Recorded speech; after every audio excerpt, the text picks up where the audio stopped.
Señoritas, señoritos, estamos una vez más en el canal y bueno, este video es previo a nuestro examen con Ferrer. Tengo a dos oyentes, ¿quieren venir a saludar? ¿No? Tampoco, ok. Son penudos y él, Asa acaba de saludar, pero le dije que tiene que hablar en el micrófono porque como hay cancelación de ruido, si no nadie lo va a escuchar. Pero bueno, Asa es feliz a su manera. Entonces, tenemos en exactamente 1 hora 20 minutos el examen de Ferrer, ¿va? Entonces vamos a resumir rápidamente el segundo parcial. Este canal precisamente yo lo hice porque yo aprendo enseñando. Entonces vamos a ver si realmente aprendí lo que vimos en este semestre, ¿va? Entonces, segundo parcial. Estamos en medio ambiente aeroespacial, de materia que se ve en segundo semestre de la carrera de ingeniería aeroespacial.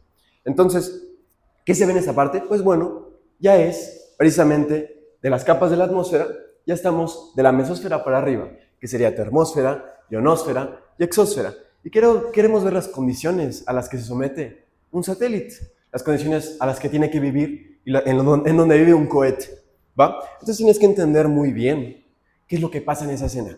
Para el primer tema que vamos a ver, va a ser termósfera y ionosfera, que son pues, más o menos sinónimos, que es, como ya vimos, partes de la atmósfera. Tenemos la atmósfera, 1, 2, 3, 4, 5. La cuarta es termósfera y ionosfera, que se encuentra más o menos de 80 kilómetros a 1000 kilómetros de altitud, ¿va? Entonces, ¿cómo se divide esta parte de la termósfera, de la ionosfera?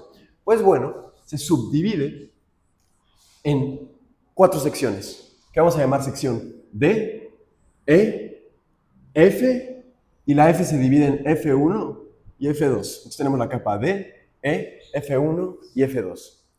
¿Y qué pasa en esto? Porque sabemos que va de 80 kilómetros y llega hasta aquí. Dijimos que hasta 1000, pero eso sería el final de la ionosfera.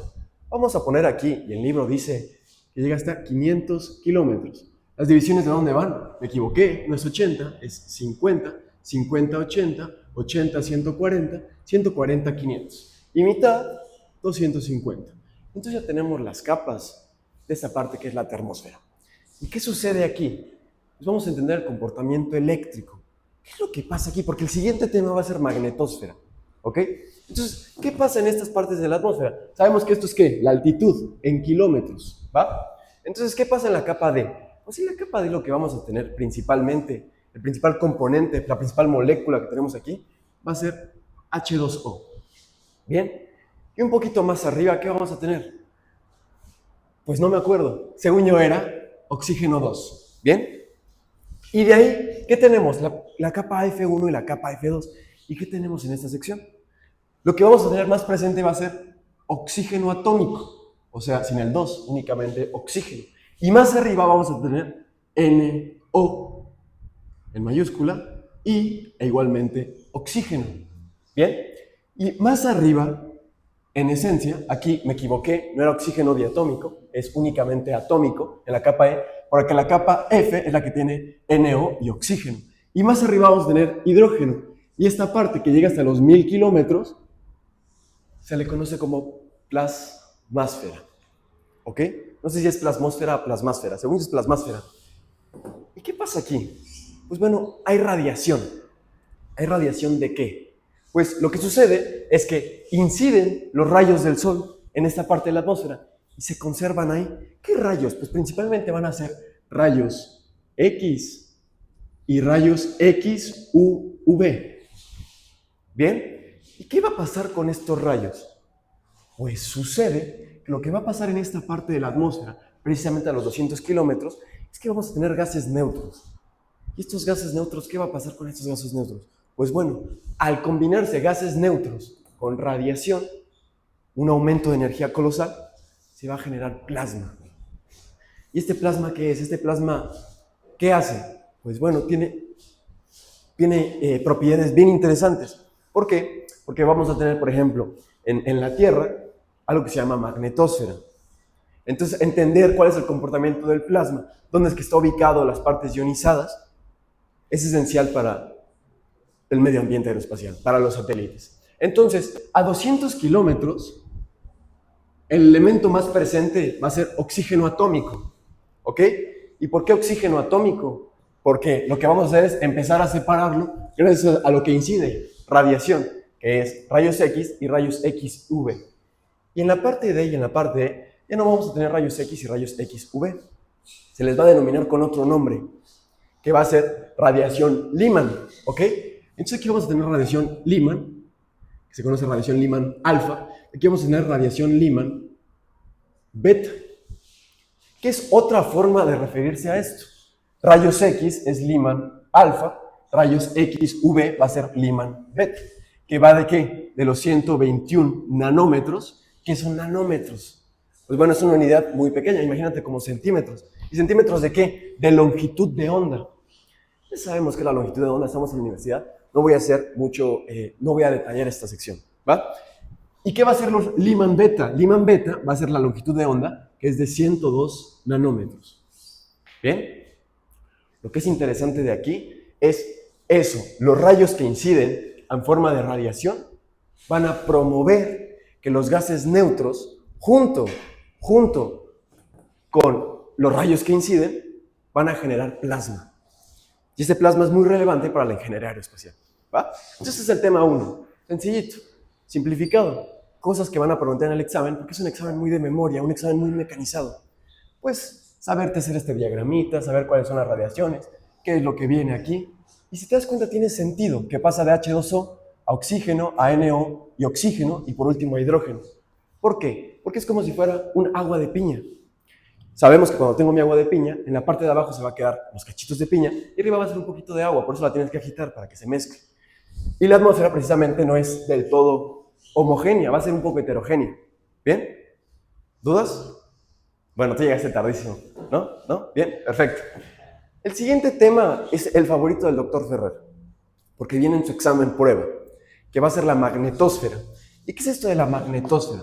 Sucede que la Tierra tiene un campo magnético. Y aquí va una pregunta interesante. ¿Por qué se genera este campo magnético de la Tierra? En las estrellas, ¿por qué es que el Sol está caliente, por ejemplo? Pues es porque se fusionan los elementos. Pasamos de hidrógeno a helio. Y así sucesivamente hasta llegar, por ejemplo, a hierro. Y así va a hierro, empiezan a haber cosas muy extrañas. Y se llega a estrellas de neutrinos, agujeros negros. Pero lo que es relevante para nosotros es que con la Tierra pasa algo similar. Y tiene un núcleo, y su núcleo está compuesto de hierro. Entonces tenemos a la Tierra, ¿bien? Que tiene un núcleo de hierro y un poco de níquel. Son elementos ferromagnéticos. Entonces sucede que esto va a ser un dínamo. ¿Por qué? Porque la Tierra gira sobre su propio eje, con un ángulo de 21 grados aproximadamente. Entonces, al girar la Tierra sobre sí mismo, dado que tiene un material ferromagnético, va a generar un dínamo. ¿Y qué es un dínamo? Cuando tengo un material conductor y lo pongo a girar, va a inducir una corriente y un campo magnético. ¿Lo entiendo a la perfección? No. Pero ustedes tienen que entender que es porque el núcleo es ferromagnético, se genera el campo magnético. Y es un dipolo. ¿Un dipolo en qué sentido es? Significa que tiene polo norte y polo sur. Y en este caso el polo sur va a ser negativo y el polo norte va a ser ¿qué? Va a ser positivo. Entonces la corriente va de negativo a positivo y se genera esto que llamamos campo magnético. ¿Bien? Entonces este campo magnético es un dipolo, generado ¿por qué? Por el núcleo de la Tierra. Cosa relevante aquí es que no va a ser homogéneo. No va a ser homogéneo este campo magnético. Va a haber zonas que va a tender a poner partículas ionizadas más en un lado que en otro lado. Y de ahí vienen los cinturones de Van Allen. De ahí viene la anomalía del Atlántico Sur. ¿Bien? Entonces, de aquí, ¿qué va a pasar? ¿Qué tengo aquí? Pues sucede que el Sol tiene ciertos eventos, viento solar tiene algunos acontecimientos que hacen que se modifique esta magnetosfera. ¿Y cómo va a pasar? Pues sucede que tenemos el Sol. Bonito. Pregunta de examen. Viene el Sol. Lanza ¿qué? Rayos gamma y rayos X. Entonces, y además, eyecciones de masa coronal. Tema para un poquito más al futuro. ¿Qué son estas eyecciones de masa coronal? Pues son eyecciones de plasma. Es como si el Sol escupiera plasma. ¿Bien? Que es un poquito más avanzado que fulguraciones, pero eso es tema más adelante. Entonces tenemos al Sol, que emite radiación. Entonces vamos a tener aquí a la Tierra, ¿perfecto? Con su respectivo campo magnético. Entonces aquí, mira, va a ser muy homogéneo, va a tener como la forma de un anillo, de un toroide. ¿Bien? ¿Qué es un toroide? Una dona. ¿Ok? Entonces, observa, viene la radiación del Sol y va a llegar a la atmósfera. Aquí tenemos un tiempo 1. ¿Qué pasa cuando impacta? Lo que va a pasar cuando impacta, en el tiempo 2, sigue siendo el Sol, en el tiempo 2, cuando impacta, se va a modificar la magnetosfera de la Tierra. ¿Bien? Entonces vamos a tener a la Tierra aquí y se van a aplastar las líneas de campo magnético hasta tal punto que se van a empezar a romper. Entonces se van a generar esta cola. ¿Esta cola de qué? Del campo magnético, lo estoy rompiendo, se va para atrás. ¿Bien? Entonces, observa, ¿qué características interesantes es de este dibujo? Vamos a tener tres partes principales. Justamente donde choca la radiación del Sol con el campo magnético de la Tierra, se le va a llamar magnetopausa. ¿Bien? Magnetopausa. Excelente. ¿Qué otra parte es interesante? El anillo. Hay un punto donde se forma un anillo perfecto de la magnetosfera. Del toroide va a tener una forma idealizada. Y por último, entonces vamos a tener un anillo. Y por último vamos a tener ¿qué? La cola. ¿La cola de qué? De la magnetosfera. Pero como un cometa, va tan rápido que se va para atrás. En este caso lo rompió y se va para atrás la magnetosfera de la Tierra. Y esto llega a medir hasta 500 tierras. Pero el libro es medio mamador, lo pone en radios. Entonces va a ser ¿qué? 1000 radios terrestres. Eso es lo que llega a medir. Y las fulguraciones llegan a ser de escala de 100 o 200 veces el tamaño de la Tierra, ¿no? Entonces son cosas que nos deben preocupar. ¿Y qué pasa cuando llega este choque? ¿Qué pasa? Pues hace unos meses vimos que en Guanajuato, me parece, se alcanzaron a ver las auroras boreales. Y eso es grave porque significa que el Sol está escupiendo cosas muy fuertes. Entonces, ya sabemos cómo se comporta la magnetosfera. ¿Qué genera en la Tierra? Las auroras boreales. Entonces, esta parte donde se rompe, luego de la magnetopausa en el anillo, se van a ver las auroras boreales. Pregunta interesante para sonar mamador en el examen. ¿Cómo se les llaman las auroras boreales que están en el sur? Auroras australes, ¿va? Entonces, boreales es en el norte, australes es en el sur. ¿Bien? Entonces, ya sabemos que se desarma la magnetosfera y por eso se generan las auroras boreales. ¿Y esto dónde ocurre? ¿En qué parte de la atmósfera? Precisamente en la ionosfera o termósfera, ¿va? Excelente. Entonces ya acabamos con ese tema. Vimos que fue bastante sencillo. ¿Y de aquí qué más tenemos? Pues bueno, mencioné algo muy interesante. No es homogéneo el comportamiento magnético de la Tierra. Y vamos a tener algo que se llama cinturones de Van Allen. ¿Qué son esos cinturones de Van Allen? Son zonas donde es más densa la ionización, donde es más densa estas partes. Entonces, el campo magnético, como no es homogéneo, no es un toroide perfecto, va a generar zonas que van a estar más ionizadas que otras. ¿Ok?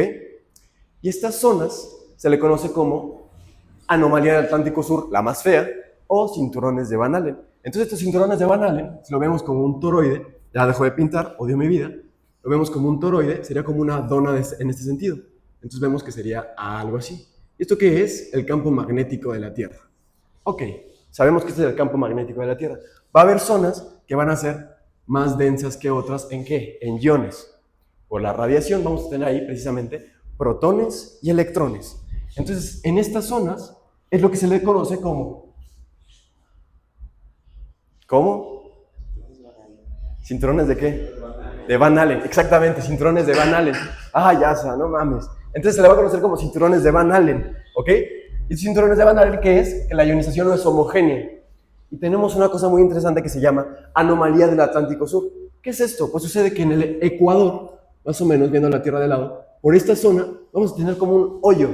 Pero no va a ser un hoyo, va a ser una zona más densa. ¿Más densa de qué? De iones. Entonces te pregunto, ¿te conviene mandar un satélite que pase por ahí? Pues no. ¿Por qué? Porque estás recibiendo muchos balazos. Los iones son partículas cargadas. Entonces, lo que harías es llevar a un niño con síndrome de Down a la escuela que le hagan bullying. No te conviene, mejor que pase por la parte... Me van a funar por haber dicho esto. Pero bueno, la idea es que no pase por la zona directa. Entonces, los bullies, ¿dónde se encuentran en el Ecuador? ¿Y cómo se le llama? Anomalía del Atlántico Sur. Bien, entonces, pregunta de examen. ¿Qué son los cinturones de Van Allen? Es una forma es una geometría con forma de toroide que resguarda las partículas ionizadas de la atmósfera. ¿Bien? Perfecto. Entonces, eso en esencia es esto. ¿Y qué pasa si mi satélite pasa por esa parte? ¿Cómo evito que se eche a perder? ¿Cómo evito que se suicide? Dios santo, fue una mala analogía. No importa. ¿Cómo evito que no le pase nada a mi satélite? Pues le ponemos petos. Yo le digo peto porque en taekwondo, para que no te duele un chingadazo, te pones un peto. ¿Bien? En ese caso, lo que se le hace a los satélites, les pone un blindaje. Entonces, ¿qué hacen? Son unos genios. ¿Qué hacen? Simplemente hacen la pared más grande para que las partículas, los balazos, las ofensas, no llegue a impactar a la zona importante del satélite. ¿Bien? ¿Y qué otra cosa pasa? ¿Qué pasa? Ah, no es cierto. ¿Qué otra cosa se hace para evitar estos impactos? Se cambia la trayectoria. Aquí un dato curioso, preguntando a mis doctores, a mis profesores, que si ellos creían que habíamos llegado a la Luna en 1969. Espero no me baje el video de YouTube. Y algunos dicen que no, otros dicen que sí. ¿Por qué? Precisamente por esta parte. Porque si buscas en los papers de la NASA, ¿cuál fue la trayectoria que siguió el Apolo 11? ¿No están? No se encuentran. Entonces, yo te invito a que veas si es que en ese tiempo teníamos los petos pertinentes y las trayectorias necesarias para que nuestros satélites, nuestros cohetes, puedan pasar por estas zonas. ¿Va? Perfecto. Entonces, es esto. Ahora, ¿qué pasa cuando sí recibe los balazos? ¿Qué pasa cuando sí recibe el bullying? ¿Qué va a pasar a los satélites? Pues bueno, vamos a tener dos modificaciones, dos anomalías. Vamos a tener corrientes parásitas. ¿Qué es corrientes parásitas? Imagina que el satélite va a ser bipolar. Bipolar, literal, como en el sentido literal de la palabra. Entonces, de la nada va a incidir un rayo, radiación, y va a hacer que cambie de opinión. Está en no, está en no, está en no, y de la nada cambia así. En este caso sería de cero cambia a 1. Entonces tienes que corrientes parásitas. Entonces tenemos dos tipos de formas de incidencia cuando le están pegando a los satélites. Tenemos las TID. ¿Qué es TID? Dosis de ionización total. ¿Ok? Y la otra se va a llamar SEE. ¿Y esto qué es? Es un cambio instantáneo. Este es bit. Este vamos a verlo como, pues, total. ¿Cómo lo podemos entender con la analogía? El TID, dosis de ionización total, va a ser, por ejemplo, el doctor nos enseñó una plaquita morada, que al mes estaba bien y al año ya estaba hecha mierda. La ionización total se fue haciendo mierda. Si a una persona le empiezas a hacer bullying, ¿qué va a pasar? Dice, ok, si se suicida directamente, sería SEE. ¿Por qué sería SEE? Porque pasó de 0 a 1 de la nada. ¿Y TID qué va a hacer? Lo va a hacer castrando, va a ir cambiando su comportamiento, se va a sentir peor. Y va a haber un día donde ya no funciona y va a decir, no, güey, a la verga. Pero fue gradual, ¿ok? Bien, entonces tenemos este dos tipos. TID, inciden los rayos en el satélite. TID, ionización total, dosis de ionización total. SEE es el cambio de bit instantáneo. Bien, y eso es en general lo que nos corresponde, lo que es relevante en esta parte. ¿Ok? Entonces, tenemos dos asociaciones, organizaciones, que miden esto de la magnetosfera, que miden estas dosis de radiación, que se va a llamar WMM, y también vamos a tener la IGRF. Estas cada 5 años ven cómo se está comportando el escudo de la Tierra, y lo van, ¿qué? Lo van actualizando, ¿ok? ¿Qué otra cosa nos es relevante? A ver, ya tenemos las organizaciones, ya tenemos esto. No sé, ¿eh? ¿Qué más nos es relevante en magnetosfera? ¿Puedes checar el PDF?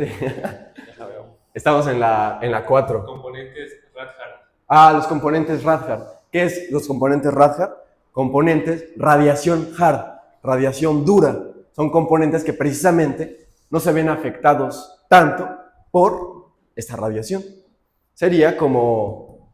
No, ya voy a dejar el ejemplo del niño Down, pero la idea es que vamos a tener componentes que aguantan mejor la radiación que otros. Como hay personas que aguantan mejor el bullying que otros, ¿va? Y ya, TID, SE... ¿Falta algo? Creo que no. Bueno, creo que no. Después, ¿qué tenemos? Tenemos la magnetosfera, ya acabamos con esta sección. Ahora vamos a ver qué es el vacío. ¿Ok? Entonces el siguiente tema va a ser vacío. ¿Y qué es el vacío en esencia? Pues el vacío es la ausencia de fuerza sobre un área. Sucede que si agarramos un cacho del universo y vemos cuál es la fuerza que ejercen las partículas a las paredes de ese cuadro que seleccionamos, va a ser casi cero. Vamos a tener casi un vacío perfecto. Cosa que la cuántica se pelea con eso porque se generan partículas de la nada. Pero bueno, eso es tema para otro video. ¿Qué va a ser relevante de aquí? Que esto se va a medir en torr. Y es una unidad nueva, ¿no? ¿Qué chingados es torr? Porque la presión la medimos en pascales, en atmósferas, en bar. ¿Qué coño es torr? Pues sucede que hubo un güey que se llamó Torricelli. ¿Qué hizo Torricelli? Hizo una cosa llamada barómetro. Entonces tenía una alberquita a la que le puso mercurio. Y volteó, imagina que volteas, Dios santo, parece una verga. Voy a voltear como un tubito, como el del rollo del baño. Entonces, la atmósfera genera una presión sobre el mercurio. Y como genera una presión, por principio de Pascal, ¿qué va a ser? Como una prensa hidráulica, ¿no? Si quiero levantar un carro, puedo levantarlo gracias a una prensa, un gato hidráulico. ¿Bien? Entonces sabemos que la presión dentro del fluido va a ser la misma. Como la presión es la misma en todo el fluido, va a tender a ¿qué? El líquido va a tender a subir. ¿Y cuánto sube? Sube 760 milímetros de ¿qué? ¿Qué líquido teníamos? Mercurio. Entonces, 760 milímetros de mercurio es lo que les conoce como un torr. ¿Bien? Entonces, ¿un torr qué es en esencia? Son 760 milímetros de mercurio. O en pascales, 101.325. O en... ¿qué otra unidad hay? En atmósferas, que sería una atmósfera, me parece. ¿Bien? Entonces ya vemos precisamente qué son los torr. Ahora, pregunta que puede venir en el examen. ¿Cuáles son los torr a los que se encuentran en diferentes condiciones? Por ejemplo, altitud crucero, o sea, donde va volando un avión. ¿Cuál es la presión en ese punto? Pues va a ser más o menos, en 12.1 kilómetros, va a ser más o menos de 141 torr. Perfecto. Si seguimos subiendo, les pregunto, ¿la presión va a disminuir o va a aumentar? ¿Por qué? Porque es menos grasa, es menos presión. Exactamente. Entonces, si subo, por ejemplo, la línea de Kármán, mi presión va a ser de 10 a la menos 3 torr. ¿Ok? Y si sigo subiendo, por ejemplo, donde está la ISS, me voy a encontrar a 10 a la menos 9 torr. Pregunta de examen. ¿En qué parte de la atmósfera se encuentra la Estación Espacial Internacional?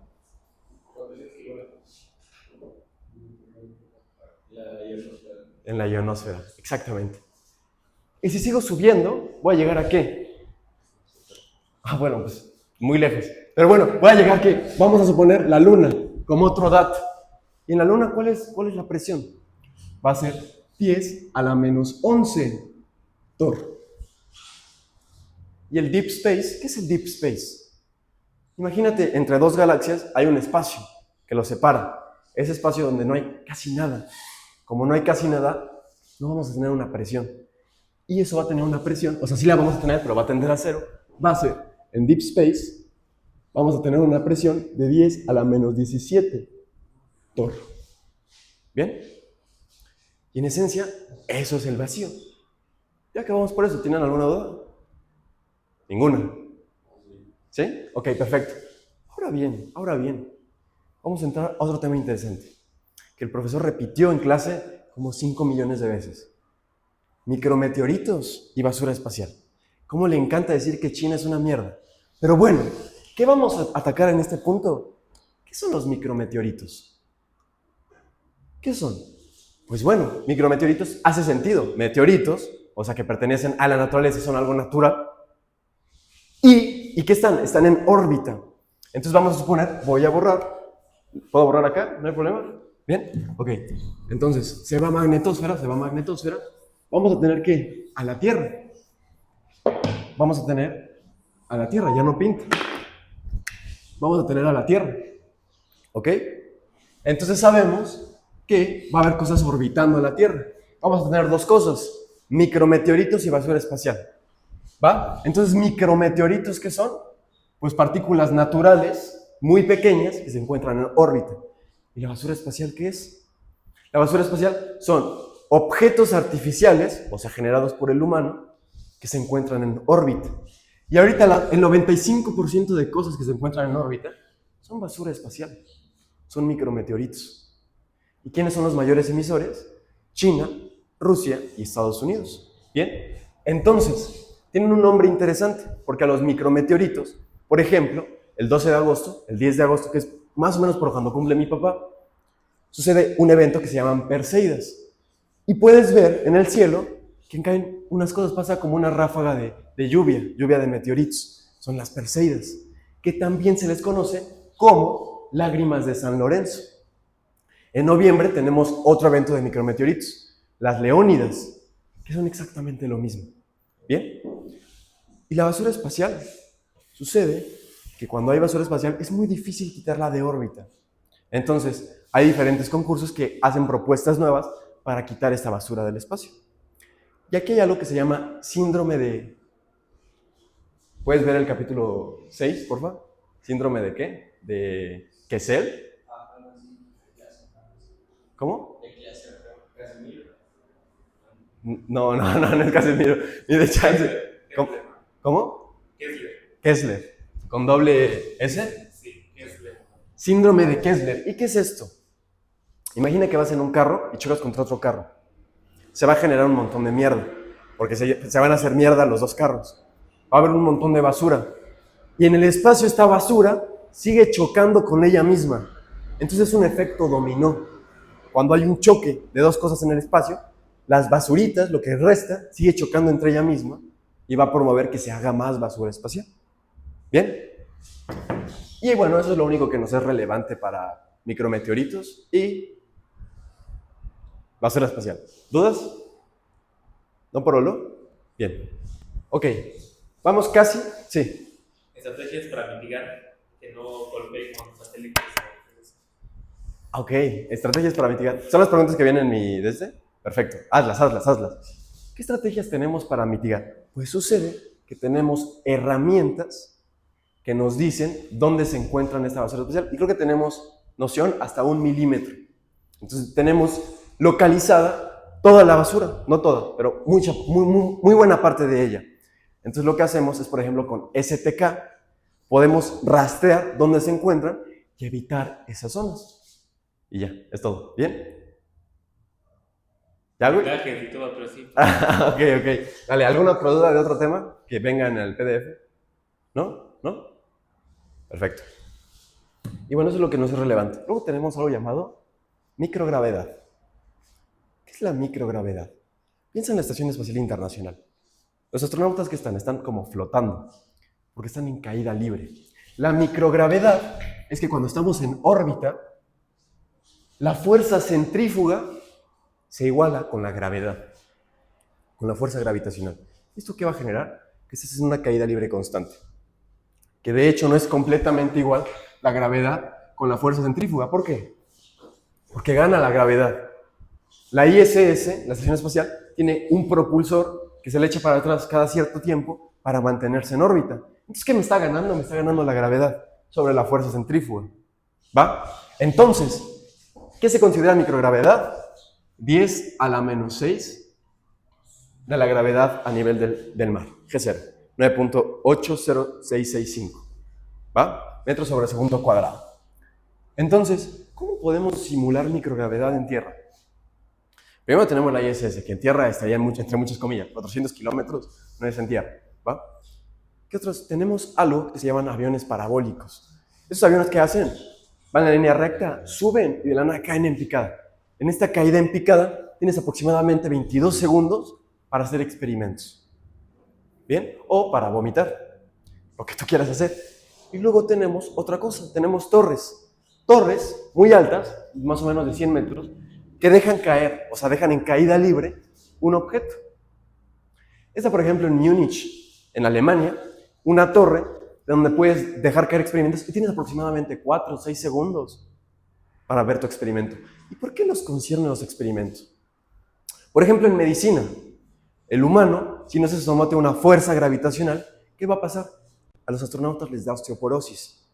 Sus huesos dejan de ser menos densos, empiezan a ser menos densos.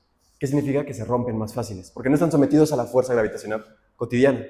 En líquidos, por ejemplo, ¿qué nos conciernen los líquidos? Pues bueno, por ejemplo, si tú empiezas a sangrar en el espacio, ¿qué va a pasar? ¿Qué va a pasar con tu sangre? Se van a hacer burbujas, cúmulos de sangre. Entonces es interesante ver el comportamiento de los líquidos en el espacio. Por ejemplo, piensa en un tanque de combustible. ¿Qué va a pasar con el tanque de combustible? Pues en la Tierra, el tanque de gasolina, la gasolina siempre está hasta abajo. En el espacio no sucede así. Se va a encontrar en el centro. Entonces, puede decir que el cohete diga, no tengo combustible. Y sí tiene combustible, solo que está centrado. Entonces es relevante. ¿Bien? Perfecto. Entonces, eso en esencia es lo que tienes que saber de microgravedad. ¿Dudas? ¿No? ¿Cómo se llama la siguiente presentación? Ponle que control térmico de naves espaciales. ¿Cuál dije? Dijiste primero la última. O sea, dijiste primero basura espacial. Pasa.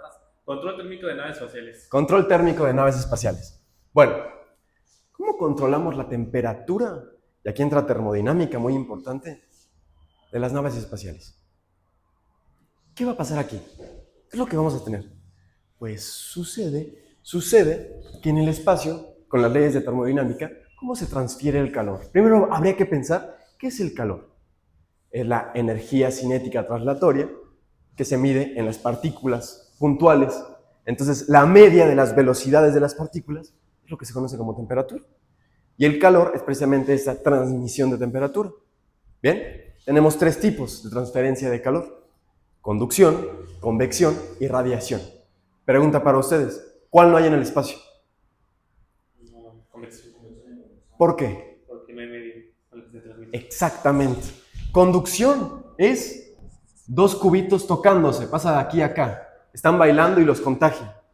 Convección es por un fluido, por un medio. Si tengo agua caliente, caliento la olla, bueno, aquí estaría en contacto. ¿Qué sería una de convección? El aire. ¿El aire? Pues sí, el aire. Bueno, calientas el aire por un medio y eso te llega a calentar a ti, ¿no? Y por último tenemos la radiación, que es precisamente lo que vimos de la magnetosfera. Inciden los rayos X y rayos XV y eso te calienta. ¿Por qué no hay convección en el espacio? ¿Por qué no hay un medio? Está vacío. Entonces no hay una forma que se transfiera de un punto a otro. Entonces existen sistemas para regular la temperatura de los satélites. Tenemos 2 esenciales, el pasivo y el activo. El pasivo es algo que no requiere energía. Como por ejemplo, mi doctora favorita, la de química, Brianda, ¿no es cierto? Ella hizo su doctorado en pintura que es muy buena con la transferencia de calor, ¿va? Por propiedades de emisividad y absortividad, ¿sí se dice así? ¿Sí? Entonces, ese material tiene características muy importantes, muy relevantes, que son buenos para mantener un control térmico en nuestros satélites. Entonces, pasivo no requiere energía. Y activo es lo contrario, requiere energía. ¿Cómo qué? Como en un carro, el radiador. Como en tu casa, el calentador. ¿Sí? Esa es la única diferencia que no son relevantes. ¿Y cómo se hace este control térmico? ¿Cómo se hace? Hay 3 tipos de estudio para ver las condiciones. Tenemos el balanceo de energía, que es precisamente ver cómo se está comportando nuestro satélite. Ese sería el primero. El segundo sería el método analítico, que se llama ¿quién lo propone? ¿Chuck Nelson? Crank Nicholson. Ni cerca, güey. Crank Nicholson. Crank Nicholson es un método analítico para ver el comportamiento de resistividad térmica que tienen los materiales. Y por último tenemos software, tenemos herramientas como STK o Thermal Desktop. Estos sistemas te ayudan ¿a qué? A ver el comportamiento, simular el comportamiento ¿de qué? De mis condiciones de temperatura. ¿Bien? Entonces, para un satélite, ¿qué es relevante? En la conducción, por ejemplo. Piensa en el Hubble. El Sol está allá, le está dando la espalda al Sol y está apuntando al vacío. Que no es vacío, bueno, al espacio. Entonces, de este lado va a tener un chingo de calor y de este lado va a tener un chingo de frío. Entonces, en el material, si lo vemos, una zona va a estar súper caliente y una zona va a estar súper fría. ¿Bien? Entonces, tiene que aguantar muy bien esta temperatura para que no se rompa, para que no se fracture. ¿Ok? ¿Sí? ¿Sí? Siguiente diapositiva. ¿O quieren hacer preguntas? ¿No? Certificación y certificación espacial. Ahí está. Dani, ¿la quieres hacer tú? ¿No? ¿Te da pena? Todo para tener pinches 100 views hoy a YouTube. Ok, dale. ¿Qué vamos a tener ahora? Vamos a tener la certificación espacial. Porque ya vimos que quiero que funcione allá arriba. Quiero que funcione en órbita LEO, en MEO, en GEO. ¿Cómo carajos sé que va a funcionar? Pues bueno, tengo que certificarlo. ¿Y qué certificaciones tenemos? La de vacío, la de temperatura, la de impacto, la de acústica, la de compatibilidad electromagnética. ¿Me falta una? ¿La de qué? La de separación o movimiento mecánico, como la quieran ver. ¿Y esto qué es? Pues bueno, por ejemplo, la de vacío. Ya no pinta, me lleva la chingada. Puta madre. La de vacío. En la de vacío, ¿qué me concierne? El doctor Ferrer va a hacer preguntas de esto. ¿Por qué? Porque él trabaja en la cámara de vacío de la unidad de alta tecnología. ¿Y qué se hace aquí? Con una bomba se extrae el contenido de un contenedor hermético, se extrae todo lo que tiene y se somete ¿a qué? A ciertas presiones. En la UAT se llega hasta ¿qué? Hasta 10 a la menos 6, que sería más o menos, si Karman está a 80 y este está a 400, ¿como qué? A 200 kilómetros de altura. ¿Va? Se llega ahí y eso ya se le considera como calidad espacial. Entonces la de vacío lo que haces es meter los componentes para ver su comportamiento. ¿Qué pasa cuando sometes a vacío a un sistema? Van a pasar dos cosas muy relevantes. Algo que se llama sublimación y algo que se llama desgasificación. ¿Va? Dani, que está ahí y me está viendo, y veo de reojo que me está sonriendo, cuando va a comer tacos y termina de comer porque come un chingo, se siente mal, le duele el estómago, le dan un poquito de ganas de vomitar. Pero hay un punto donde, pero erupta y se siente mejor. Cambió su estado en base a sacar gas. Lo mismo pasa con los materiales. Tengo mi material sólido, pero tiene un poquito de aire, de gas contenido en su interior. Cuando lo someto a vacío, este gas va a ¿qué? Va a desaparecer, va a eruptar. ¿Qué va a pasar? El material se va a sentir diferente. Y como se va a sentir diferente, va a tener un comportamiento diferente. Entonces hay veces donde los materiales cambian totalmente su forma de ser si eruptan o no eruptan. ¿Y qué sería la sublimación? Pues la sublimación es que pasa de estado sólido a estado gaseoso, sin pasar por estado líquido. Creo, no estoy seguro, los plásticos, creo que sí, cuando los sometes a vacío, se convierten en gas. ¿Bien? Entonces, imagínate que mandas tu CubeSat, mandas tu satélite, de nada, desaparece la chingada. ¿Dónde quedó? Pues quién sabe, güey. Se deshizo. Se sublimó.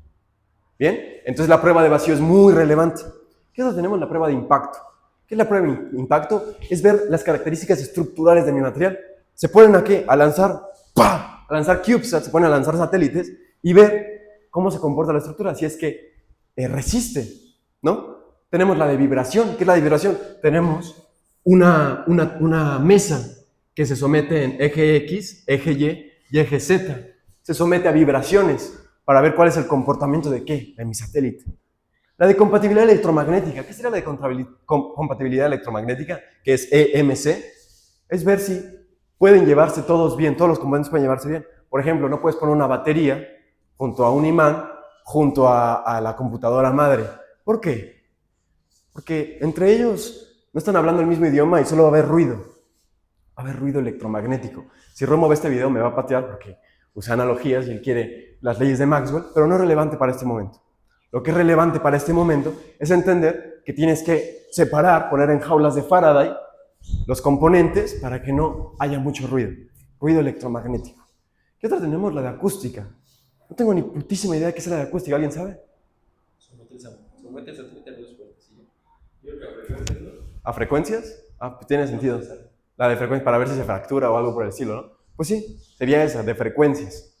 ¿Qué otra tenemos? Impacto. Estática.